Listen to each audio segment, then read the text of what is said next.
Assalamu alaikum ɗaukacin masoyana da suke maraba da waƙoƙina.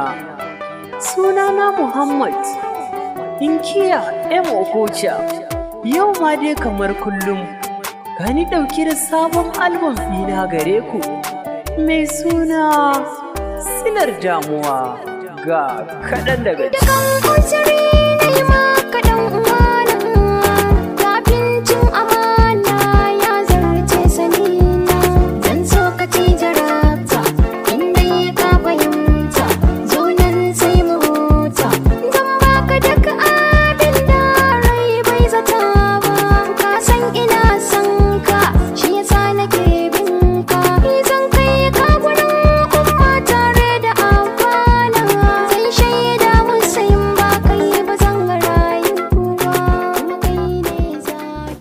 Silar damuwa.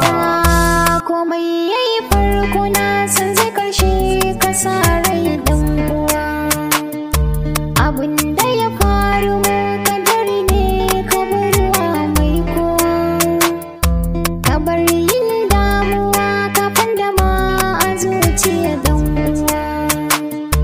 Zan baka kula insha Allah ba za ka yi kuka ba.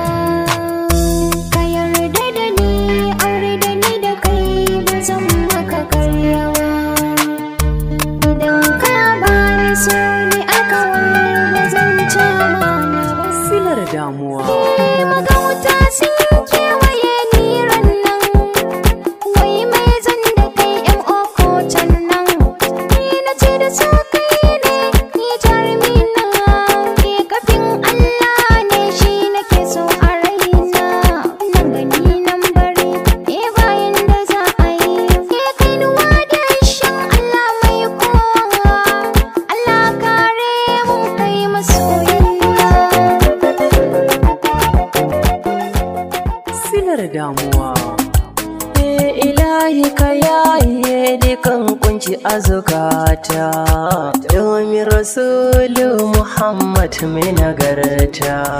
Ka kau da talauci Allah ba mu wadata, shi ne rakona ya rabi. Kada ku sha'afa masoya, kaɗan kenan daga cikin album ɗina mai suna Silar Damuwa. Silar Damuwa album ya sha bamban da sauran albums ɗina da nake muku a duk shekara. Ku yi tanadi na musamman, zai fito muku a ranar 15 ga watan Oktoba. Idan Allah ya kai mu da rai, domin neman ƙarin bayani ko kuma sani ya sa a yi a mallaki wannan album, a tuntuɓe ni a WhatsApp number na kamar haka 080 63 08 36 23.